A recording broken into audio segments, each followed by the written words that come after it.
그렇습니다. 네. 오래 준비 못했고요. 바빴어요. 그런데 고민은 많이 했어요.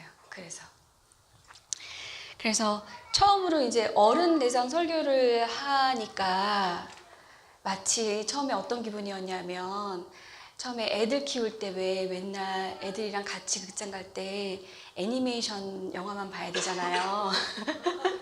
그래서 맨날 전체 관람가 영화만 보다가 어느 날 부모님이 오늘은 내가 애를 볼 테니 영화를 보고 와라 하는 그런 기분인 거죠. 그래서 어떤 영화를 볼까 막 이러면서 성경 본문을 막 뒤지면서 그동안 주일학교에서 못했던 본문들 아무래도 주일학교 어린이나 이제 가족 대상의 설교는 본문에 한계가 있고 언어에도 한계가 있기 때문에 뭔가 굉장히 자유로워졌는데, 좋다가 이제 갑자기 기분이 안 좋아지기 시작했어요. 왜냐하면 너무 거기에 제가 길들여져서 4년 동안 그렇게 길들여져서 어른을 대상으로 설교한다는 건 뭘까가 생각이 안 나는 거예요. 그래서 너무 고민이 많이 됐어요. 사실 고민을 굉장히 많이 했어요. 그랬습니다. 그래서 오늘 결국 결정한 본문은 사도행전 27장 9절에서 26절까지 말씀으로 정했습니다. 두려움에 대한 본문이에요. 이 어른을 대상으로 하는 19금에서 두려움만큼 적절한 게 어디 있겠습니까? 사실 애들은 겁이 없거든요. 점점 어른이 될수록 내 밑에 아이들이 딸리고 뭔가 책임질 사람이 많아질수록 두려움이 점점 더 많아지는 것 같아요. 그래서 저의 첫 번째 19금 설교는 두려움입니다. 지금 이 배가 로마를 향해 가고 있어요. 이 배는 276명이 타고 있는 엄청 큰 배예요. 그 중에 지금 바울이 재판을 받기 위해 로마로 가고 있는 겁니다. 그런데 큰 풍랑을 만났어요. 배가 지금 부서지기 일보 직전이에요. 배가 정말 부서지게 생겼고 300명에 가까운 사람들이 지금 다 죽게 생겼어요. 첫 번째 날은 이리저리 애를 쓰다가 두 번째 날 자기들의 짐을 바다에 던지기 시작합니다. 우리는 항상 첫째 날부터 짐을 버리지 않죠. 어떻게 할 때까지 해보다가 두 번째 날에 짐을 던지기 시작합니다. 그렇게 짐을 던졌는데도 해결이 안 돼서 바다의 모든 기구까지 지금 다 바다로 던지기 시작했습니다. 그래도 해결이 안 됐어요. 지금 사람들은 밥도 못 먹고 여러 가지 애를 쓰면서 멀미도 심했을 것이고, 멀미보다는 죽음의 두려움이 엄습했을 것이고, 그렇게 그들이 삶에 대한 희망이 다 사라진 그때에, 바로 그때 바울이 얘기를 하는 거죠. 하나님께서 어젯밤에 나타나셔서 이렇게 말씀하셨다고 전하고 있습니다. 바울아, 두려워하지 말아라. 너는 반드시 황제 앞에 서야 한다. 그러니 너와 함께 가는 모든 사람이 안전할 것이다. 이렇게 말했다고 합니다. 그러니 우리는 죽지 않을 거라고 사람들에게 힘을 내라고 그렇게 말하고 있습니다. 이 뒤에 이어지는 본문에서는 실제로 마른 땅에 배가 정착해서 모두 다 목숨을 구하게 되는 그런 본문이 이어집니다. 오늘은 두려움에 대해서 말하고 싶었어요. 본문의 사람들처럼 죽음에 직면한 상황은 아니더라도 우리는 모두 다 크고 작은 두려움에 직면해 살고 있지 않습니까? 그래서 첫 번째 질문, 우리는 과연 두려움 없이 살 수 있는가? 살 수 있을까요? 두려움 없이? 두려움 하나도 없이 살 수 있을까요? 없어요. 너무 강력하게 말씀하시는 거 아니에요? 노력하면 되지 않을까요? 안 돼요? 자, 인간은 모든 이제 무언가를 갖고 싶어 하고 그런 욕망이 이제 기본적으로 장착돼 있잖아요. 그럴수록 또 한편에서는 무언가가 잃을까봐 너무 두려운 그 두려움도 인간의 기본 감정인 것 같아요. 그래서 뭐 건강을 잃을까봐 두렵고, 돈을 잃을까봐 두렵고, 관계가 깨질까봐 두렵고, 건강과 물질과 관계에 대한 두려움, 이 세 가지는 항상 너희에게 있을진데 그 중에 제일은 뭔가요? 아무튼 이 세 가지 근본적인 두려움은 항상 우리와 함께 가는 거예요.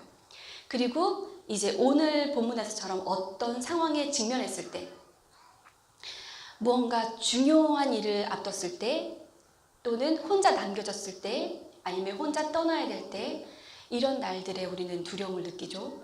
그리고 또 한 가지는 어떤 사고에 대한 트라우마가 생겼어요. 그래서 지금 아무 일도 일어나지 않는데도 과거의 그 두려움이 지금의 나를 계속 좌지우지하는 거예요.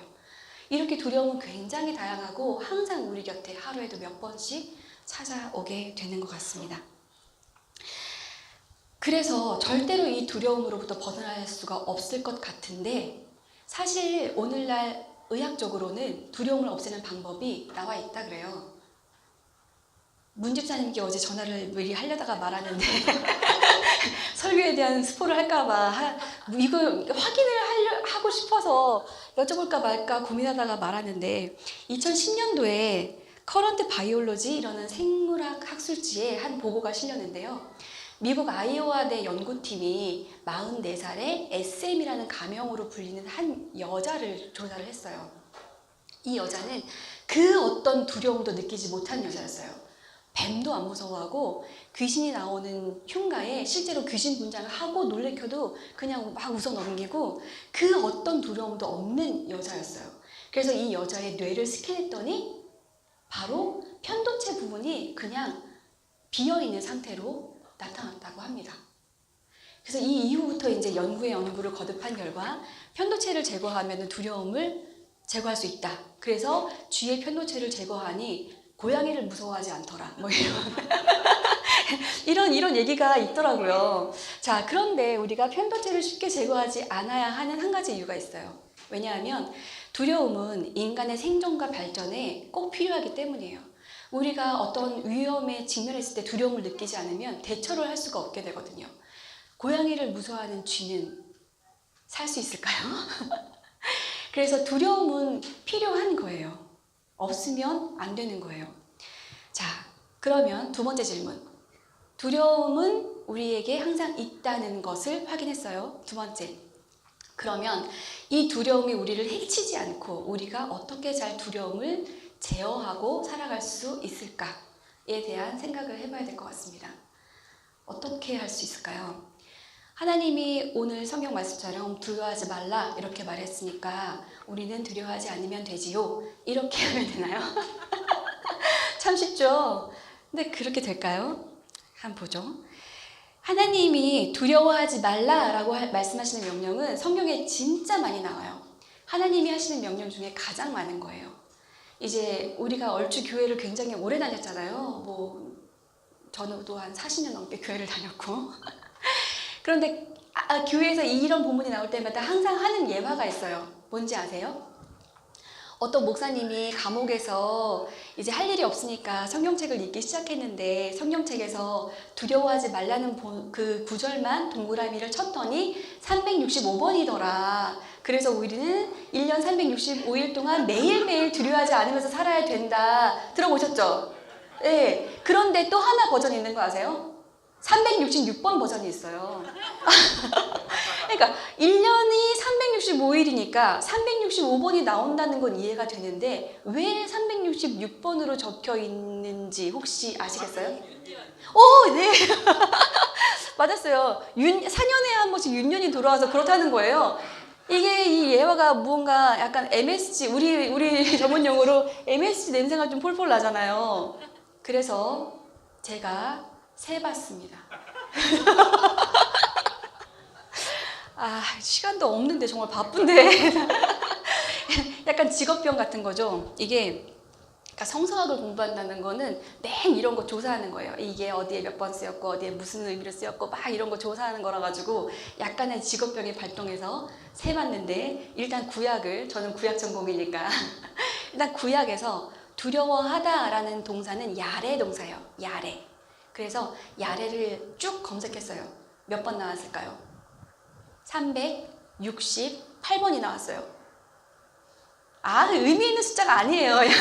왜냐하면 우리는 지금 구약 신약 말로고 구약만 지금 조사를 한 거고 두려워하지 말라가 아니라 두려워하다라는 동사를 조사한 거기 때문에 368번은 전혀 의미 있는 숫자가 아니에요. 자, 그럼 여기서 야레의 2인칭 부정 명령어를 조사해야 되는 거예요. 그러니까 야레의 알로 이런 게 붙어야지 영어의 not 이런 거거든요. 그러니까 알티라, 로티라, 알티라우, 로티라우 이렇게 한 거를 조사를 쭉 해야 되는 거예요. 몇 개가 나왔을까요? 몇 개일까요? 자, 1번 100개 미만, 2번 101개에서 200개, 3번 200개 이상. 아, 네, 2번입니다. 120번이 나왔어요. 120번. 많죠? 이것도 많은 거예요. 자, 이제 신약을 조사해야 되는데 신약을 제가 안 했어요. 왜 안 했냐면 365번 중에 구약에서 120번이 나왔다는 거는 신약에 몇 개가 나와야 되는 거예요. 왜 이렇게 천천히 대답하세요? 245개가 나와야 되는 건데 신약보다 구약이 훨씬 두꺼운데 거기 그렇게 안 될 것 같잖아요. 그러니 아마도 어떤 굉장히 좋은 신앙의 간증이 이렇게 얘기되고 와전되면서 약간의 행복한 가짜 뉴스를 만들어낸 게 아닌가 이런 생각을 하면서 좀 더 시간이 있을 때 한번 제가 더 찾아보도록 그렇게 하겠습니다.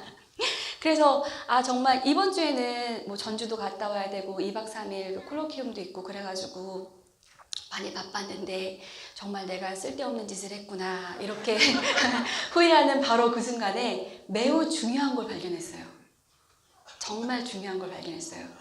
그러니까 이중 명령어를 조사하기 위해서는 야레를 쭉 조사했었어야 되는데 보다 보니까 이 두려움이라는 동사를 4가지 카테고리에 얼추 넣을 수 있겠더라고요. 4가지에 다 들어가는 거예요. 그러니까 구약 성경에 나와 있는 모든 두려움이 이 4가지 카테고리에 다 얼추 껴넣을 수가 있는데 맨 첫 번째 두려움, 두려워하다 이런 동사가 나오는 맥락은 우리가 어떤 대상을 두려워할 때 이 동사가 쓰여요. 자, 예를 들면 창세기 32장에서 야곱이 엄청 두려워하고 있어요. 왜냐하면 야곱이 어릴 적에 단팥죽 한 그릇으로 형을 꼬셔서 장자권을 뺏어가지고 외삼촌 집에 도망갔잖아요. 그래서 부인을 얻기 위해서 참 열심히 고생을 하고 부인을 2명이나 얻고 또 4명의 여자를 통해서 아들도 많이 낳고 이렇게 살다가 이제 형과 직면하게 되는 그 시간이에요. 그런데 보냈던 사람이 형 에서가 400명의 사람을 이끌고 지금 야곱을 만나러 온다고 전해준 거예요. 그래서 정말 두렵고 마음이 답답했다 할 때 지금 요 동사가 사용돼요. 그 다음에는 또 어떨 때 사용되냐면 출애굽기 14장에서 애굽을 막 빠져나온 이스라엘 백성이 파라오가 이제 10가지 제약을 견디다가 이스라엘 백성을 가도록 보내줬잖아요. 그런데 갑자기 또 마음이 완악해져서 이 사람들을 추격하기 시작해요. 그래서 이스라엘 백성의 바로 뒤에 애국 군대가 왔을 때 또 이렇게 두렵고 답답해 합니다. 자, 이렇게 우리가 누군가를 두려워할 때 이때 야레가 쓰였고, 두 번째는 오늘 우리 본문에서 봤듯이 하나님이 우리를 향해서 두려워하지 말아라 이렇게 명령할 때, 또 하나님이 세우신 리더십을 통해서 두려워하지 말아라 이렇게 명령할 때 요 부정 명령으로 사용되는 카테고리에 이 동사가 사용되는 거예요. 예를 들면은 민수기 14장에서 가나안을 정탐하고 온 사람들이 저쪽의 사람들 진짜 엄청 다 큰 거인이에요. 우리는 진짜 요만해요. 큰일 났어요. 다 죽게 생겼어요. 이러자 사람들이 밤새 통곡하면서 아이고 막 이렇게 계속 울거든요. 이때 사용되는 동사가 야레 동사. 이때 이 사람들을 향해서 아니야, 두려워하지 말아라, 그들은 너희의 먹잇감이야, 이럴 때 사용되는 동사가 바로 이 카테고리에 해당되는 겁니다. 그리고 여호수아 1장에서 모세가 죽은 다음에 여호수아가 리더십이 됐을 때 하나님이 여호수아에게 이렇게 말씀하시죠. 두려워하지 말고 놀라지 말아라, 내가 너와 함께 할 것이다, 이렇게 말씀하십니다. 그리고 세 번째 경우에는 어떤 경우냐면 하나님을 두려워하는 경우예요. 이때는 종종 하나님을 두려워하다가 하나님을 경외하다라는 뜻으로 해석이 되거든요. 그래서 출애굽기 1장에서 이스라엘 사람들 중에서 사내 아이를 낳게 되면 반드시 죽여라 라는 명령이 내렸을 때 산파들은 하나님이 두려워서 파라오의 명령을 어기는 사건이 벌어지게 되죠. 이때가 바로 이런 장면이에요. 그리고 출애굽기 18장에서 이스라엘의 관리를 세울 때 하나님을 두려워하는 자들로 관리를 세우게 됩니다. 이럴 때 그러니까 누군가가 하나님을 두려워하다라는 맥락에서 사용되고 이건 바로 두려움이 경외하다라는 뜻으로 해석된다라는 말씀을 드렸습니다. 그리고 마지막 네 번째 카테고리는 뭐냐면 뭘까요? 네 번째 카테고리. 자, 첫 번째 뭐였죠? 첫 번째, 우리가 누구를 두려워할 때. 그리고 두 번째, 하나님이 두려워하지 말라 명령할 때. 세 번째, 네, 우리가 하나님을 두려워하고 경외할 때. 네 번째, 뭘까요? 바로 다른 사람이 우리를 두려워할 때예요. 다른 사람이 우리를 두려워하게 되는 때예요. 네. 주로 신명기에서 하나님이 이렇게 말씀하세요. 너희가 밟는 모든 땅 사람들이 너희를 두려워하고 무서워하게 할 거니까 걱정하지 말아라. 너희를 능히 담당할 사람이 없을 거야. 너희는 이길 거야. 두려워하지 마. 이런 식의 말씀이 신명기에 반복이 되고 또 여호수아 2장에서 라합이 이 말을 해요. 정탐꾼들에게 지금 이 땅 사람들이 당신들을 두려워하고 있어요. 지금 이 땅 사람들이 당신들의 얘기만 들으면 간담이 서늘해져요. 이렇게 얘기하는 맥락에서 그렇습니다. 자, 그럼 네 가지 카테고리를 정리하자면 답이 얼추 나오는 것 같지 않습니까? 첫 번째, 우리가 누구를 무서워하는 상황. 두 번째, 하나님이 두려워하지 말라라고 명령하는 상황. 세 번째, 우리가 하나님을 두려워하는 상황. 네 번째, 비로소 우리가 하나님과 함께 할 때 다른 누가 우리를 두려워하게 되는 상황. 이렇게 전개가 되는 거예요. 그러니 두려워하지 말라가 몇 번 나왔다. 이게 중요한 게 아니라 우리가 누구를 두려워하느냐, 우리가 두려워하는 대상이 누구냐, 그것이 중요하다라는 생각이 들었습니다. 여러분은 혹시 무엇을 두려워하고 계신가요? 무엇이 두려운가요? 여러분들이 무엇을 두려워하건 간에 분명한 건 우리가 누구를 두려워할 때는 그것에만 집중되어서 우리의 눈과 귀와 마음과 생각이 다 두려운 어떤 그 대상에만 집중되어서 하나님이 저만큼 계세요. 보이지 않아요.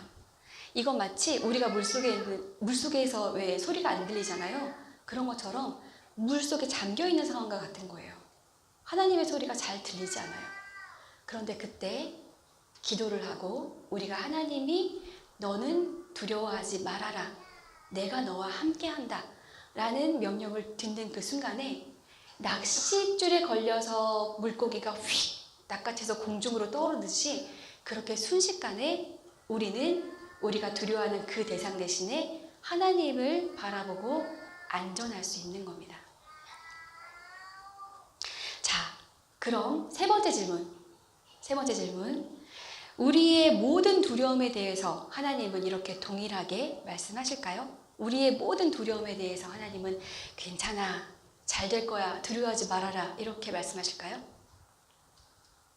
우리가 본문을 통해서 놓치지 말아야 할 것이 그것입니다. 본문에서 하나님은 너는 황제 앞에 서야 되기 때문에 두려워하지 말아라 라고 말씀하시는 거예요. 하나님, 집을 샀는데 집값이 떨어질 것 같아요. 이런다든지, 하나님, 제 딸이 재수를 하는데 또 떨어지면 어떡하죠? 막 이런다든지. 또 뭐가 있을까요? 아무튼 이런 종류의 것에 대해서 하나님은 두려워하지 마라. 내가 너와 함께 할 거야. 잘 될 거야. 이렇게 말씀하시는 게 아니에요. 우리가 물론 곤경에처해서 아주 쪼그라들었을 때는 하나님이 이렇게 말씀하시지만 우리의 탐욕을 응원해 주시지는 않아요. 오늘 본문에서는 하나님 나라와 관련된 일에서 하나님이 두려워하지 말라라고 말씀하시는 것을 우리는 기억해야 합니다. 그러면 오늘날 우리에게 하나님 나라를 위해서 산다는 것은 무엇일까요? 하나님 나라를 위해 산다. 그러면 독립투사처럼 우리가 밖에 나가서 뭔가 투쟁을 하고 이런 삶을 사는 것만을 말할까요? 저는 우리가 사는 이 자리부터 시작된다고 생각해요.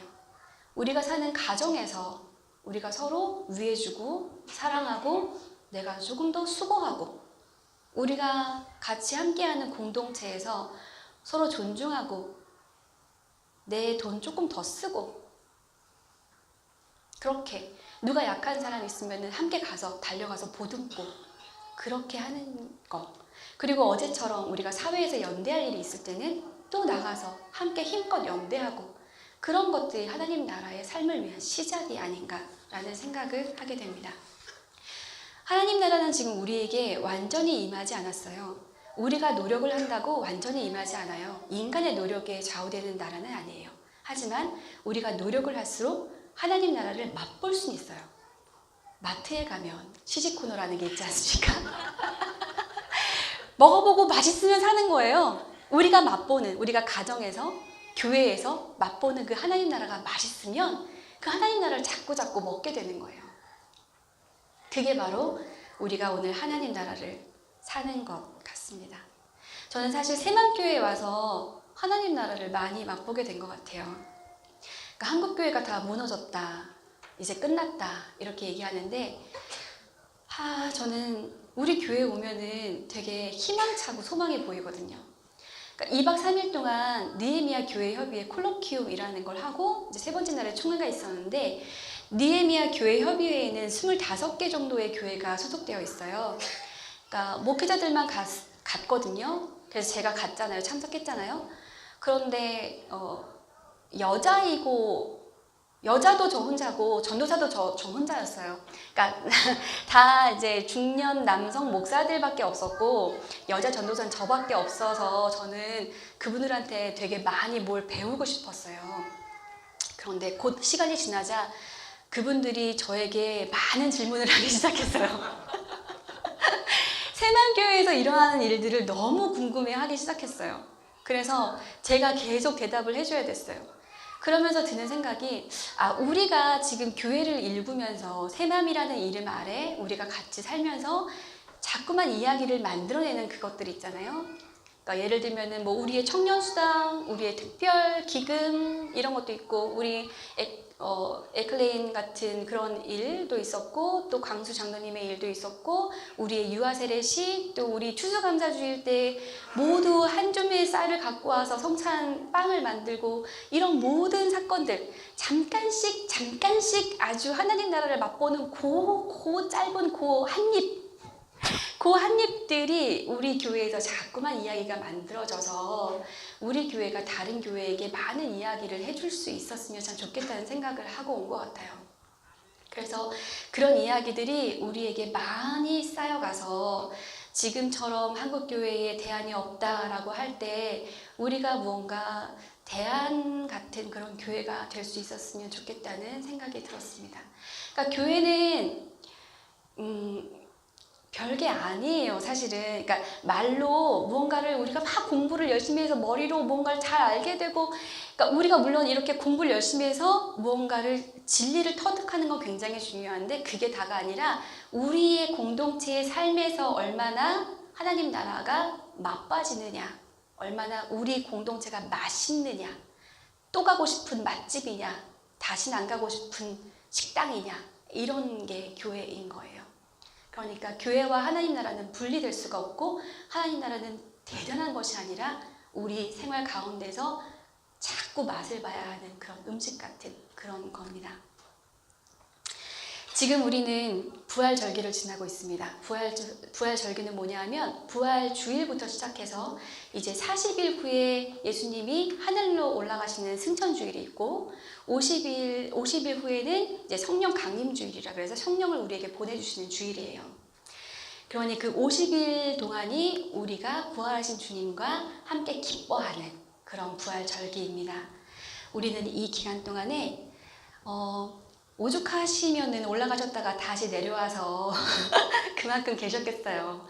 우리는 여전히 어린아이예요. 여전히 어린아이여서 완전한 하나님 나라를 살아갈 수 없는데 이렇게 부활하신 주님이 우리 곁에 계실 때 잠깐씩 하나님 나라를 사는 연습을 하면서 주님의 손을 잡고 동행하는 기쁨의 부활절기가 되었으면 좋겠습니다.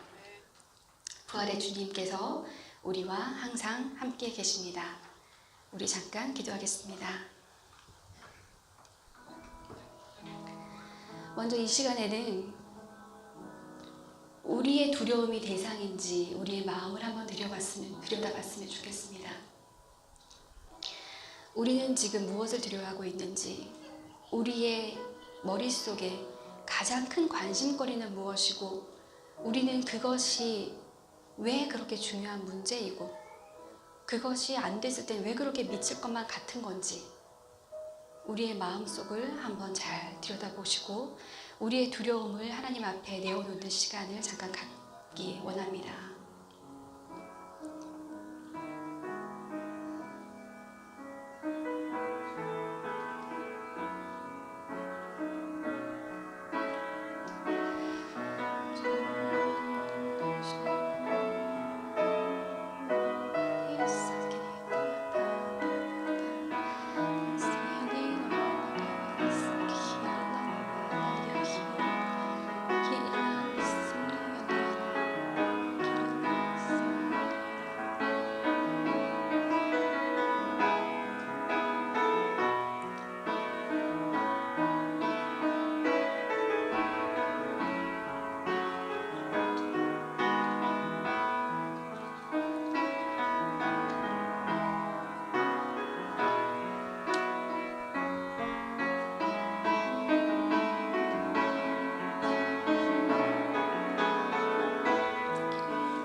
만약에 우리가 두려워하는 것들이 우리의 탐욕과 연결된 것이라면 우리는 다시 그 두려움이 우리의 탐욕으로 인한 것임을 깨닫고 우리의 마음을 좀 더 가난하게 만들 필요가 있습니다. 그리고 이제 우리가 주님의 음성에 귀를 기울이는 시간을 잠깐 갖기 원합니다. 주님께서는 여러분에게 이렇게 말씀하십니다. 얘야, 두려워하지 말아라. 내가 너의 손을 잡고 끝까지 갈 것이다. 내가 너와 함께 할 것이다. 너는 무엇을 두려워하고 있니? 너는 오직 나만 바라봐라. 내가 다 알아서 할 것이다.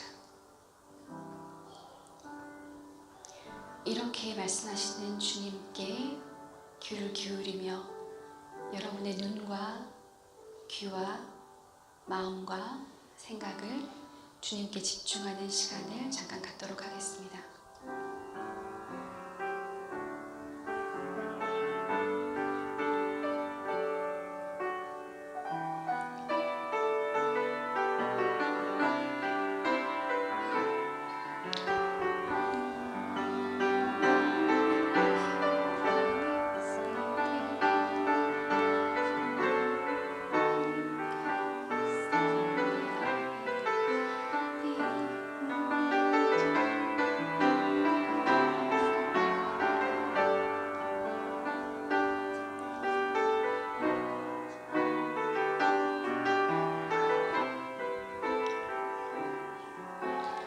이제 마지막으로 우리 교회를 위해서 함께 기도하겠습니다.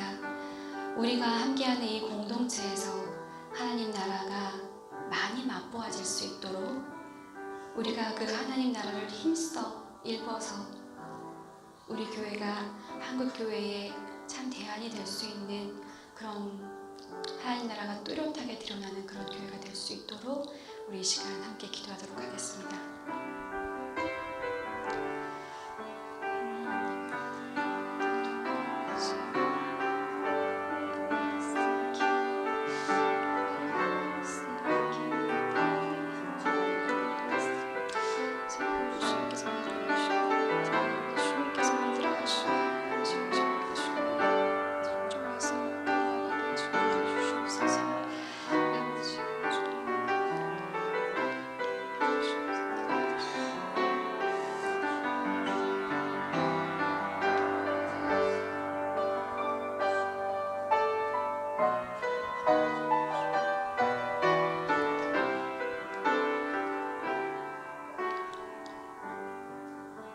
주 예수님 이름으로 기도드렸습니다. 아멘.